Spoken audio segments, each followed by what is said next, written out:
I used to think betrayal was a sudden storm, a flash of thunder, a crack of lightning, a heart split in half. I didn't realize it could be a slow burn, hidden under floorboards of your own home, until one night my wife's words gutted me more than any confession of cheating ever could. It started like this. "Daniel," she said, sitting across from me at the dining table, her wine untouched, her eyes fixed somewhere above my shoulder, "I regret every single day I wasted with you." The air left the room. My fork froze midair. I searched her face for a joke, some cruel attempt at dark humor, but her lips were flat, her jaw clenched, her hands steady. "What did you just say?" My voice cracked. She didn't hesitate. "I regret us. I regret this marriage. I regret giving you the best years of my life. That's why I opened our marriage. And before you ask, yes, I've already been with someone else." The words hit harder than any blow. Claire and I have been married for 8 years.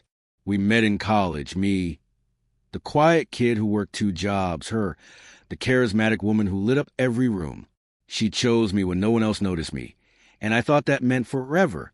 We built a life, a modest house, steady jobs, plans for kids we never had. I thought she was my anchor in a drifting world, but anchors can rust. I should have seen it sooner. The late nights at work, the phone always turned face down, the sudden distance in bed, where once she reached for me in the dark, now she rolled her side like I was a stranger. I told myself it was stress, that all couples go through phases. But the truth was simpler. She had already let go of me, long before she said the words aloud. That night at the table, she laid out like a business plan. "I met someone through a friend," she said coldly. "It's not serious, but it makes me feel alive. Something I haven't felt with you in years." Her calmness was worse than rage. She didn't cry. She didn't soften. She spoke like I was a coworker being informed my position was no longer needed. "And you didn't think to talk to me before doing this?" I asked, my chest caving in. "I tried, Daniel. You never listened. You're comfortable, predictable, safe, but safe is boring. I don't want boring anymore. I want passion. And if that means opening our marriage, then that's what I'll do." I shook my head, trembling. "You mean what you already did. You didn't open anything. You just cheated and dressed it up as freedom." Her silence confirmed everything. For weeks after, our house became a battleground of silence. I slept on the couch. She came home late smelling of perfume that wasn't hers. She stopped pretending to hide it. One morning, I found her phone buzzing on the counter. A message lit up the screen. "Last night was perfect. Can't wait to see you again, beautiful." My hand shook so badly I nearly dropped it. When she came downstairs, I confronted her. "Who is he?" Her response was as sharp as broken glass. "Someone who makes me feel what you never could. Don't you get it, Daniel? You're not enough. You never were." Those words destroyed whatever fragile hope I had left. The final blow came a week later. She didn't even try to hide where she'd been. She walked in, hair messy, lips bruised, and tossed her purse on the counter like nothing was wrong. I demanded, "Why are you still here if you hate me so much?" She stared at me with those cold eyes and said, "Because this is my house too, and until I decide otherwise, I'll keep living my life. If you can't handle that, maybe you should be the one to leave." That was it. No apology, no shame, just contempt. I packed a bag that night, not because I was weak, but because staying meant death by 1,000 cuts. As I zipped my suitcase, she sat on the bed scrolling her phone, barely glancing at me. "You'll regret this," I said quietly. She smirked. "No, Daniel, I regret you. Every single day I wasted on you." And that was the last thing she ever said to me as her husband. It's been 2 years since that night. Divorce papers signed, the house sold, her name gone from my life. I heard through mutual friends that the man she left me for left her too, just months later. She burned her marriage, her stability, her future, for passion that fizzled like a spark in the rain. Do I regret loving her? No. I regret trusting her. I regret ignoring the signs. I regret believing that love was enough to hold someone who didn't want to be held. But I don't regret leaving.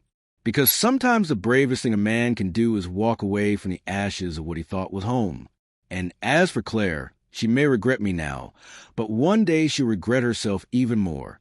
Even after the divorce, her words haunted me. I regret every single day I wasted with you. They didn't just echo, they burrowed, replaying when I woke in the dark, when I tried to eat, when I looked at my own reflection. Regret wasn't supposed to be permanent, but her words carved themselves into me like a brand. People told me I'd move on, that I'd find someone else. But what they didn't understand was that betrayal doesn't leave quietly. It lingers like smoke after fire, seeping into everything. I started avoiding the places we used to go together. The little cafe on 8th Street, where she'd order vanilla lattes. The park bench by the lake, where she once told me she wanted children. Every corner of the city was painted with a memory of a woman who had sworn love but delivered destruction. The strangest thing about betrayal is how it distorts memory. Some nights I would dream of her the way she used to be, before the lies, laughing at my terrible jokes, resting her head on my chest after long days, saying things like, "Daniel, you're the only person who really sees me." But then morning would come, and with it the sharp recollection of who she became. I remember the night she first said she wanted space. We were on the couch. The TV hummed in the background. She turned to me and said, almost casually, "Daniel, do you ever feel like something's missing?" "What do you mean?" I asked, shifting uncomfortably. "Just passion, fire. We're comfortable, but it feels like being stuck in neutral." I laughed it off, brushing her hair from her face. "Claire, all marriages have phases. We'll find it again." But she looked away, and in hindsight, I know she already had someone else in mind. The truth about the man she chose came out slowly, in fragments I didn't want but couldn't avoid. His name was Mark, tall, confident, everything I wasn't. They met at a friend's dinner party. While I was home working overtime to pay bills, she was leaning closer to him, laughing at his stories. The first time I saw them together, really saw them, was 2 weeks before our marriage collapsed. I'd left work early, hoping to surprise her. But when I pulled into the bar parking lot near her office, I saw her car already there. Through the window, I spotted him, her hand brushing his arm, his lips dangerously close to hers. I sat in my car, gripping the steering wheel so tightly I thought it would snap. My stomach churned, but I didn't go inside. I couldn't. Instead, I drove home, waiting for her to return with some flimsy excuse. That night she walked in smelling like his cologne, her lipstick smudged, her excuses rehearsed. I asked her where she'd been, and she said, "Work." Meetings ran late. I didn't confront her then, maybe because I was afraid that saying it aloud would make it real. When she told me she regretted every day with me, I wasn't angry at first. I was hollow. "You regret everything?" I asked her, voice cracking. "The nights we stayed up laughing, the trips we saved for, the vows you made, all of that meant nothing." She stared at me, expressionless. It meant something at the time, but it doesn't anymore. Her coldness hit harder than her words. I begged. "God help me," I begged. "Claire, we can fix this. We can go to counseling. We can try." She cut me off, her voice sharp. "You don't get it. I don't want to fix it. I don't want you. That's why I opened our marriage. I've already moved on. You just didn't notice." Her confession sliced me open. She wasn't asking for forgiveness. She wasn't asking to rebuild. She was announcing my replacement. The divorce was quick and brutal. She wanted the house. I gave it up. I couldn't bear to live in a place where her lies lingered in the walls. When the papers were signed, she didn't even look at me. She walked out of that courthouse like she was walking out of a bad restaurant. Not 8 years of shared life. Friends took sides. Some said I should have fought harder. Others whispered that maybe I wasn't enough for her. Betrayal isolates you, makes you question your worth in ways nothing else can. But the truth? She wasn't leaving because I wasn't enough. She was leaving because she was greedy. She wanted more attention, more excitement, more passion. And she didn't care who she destroyed to get it. Months later, I heard through the grapevine that Mark had left her. Just like that. Apparently, he didn't want the responsibility of being tied down to someone with baggage, someone who had already proven she could betray. She had traded a loyal husband for fleeting passion, and lost it all. I should have felt satisfaction, justice, but what I felt was something stranger. Pity. She had gambled her entire life, her marriage, her future, on a spark that burned out in months. And now she was alone. But pity doesn't erase scars.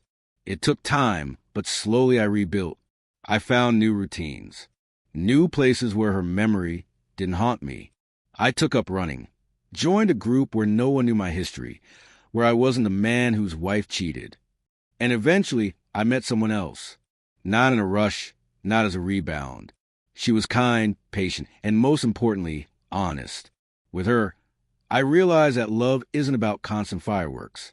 It's about respect, about choosing each other every day, even when it's not easy. Claire never understood that. Sometimes, late at night, I still hear her voice. I regret every single day I wasted with you. But now the sting has faded.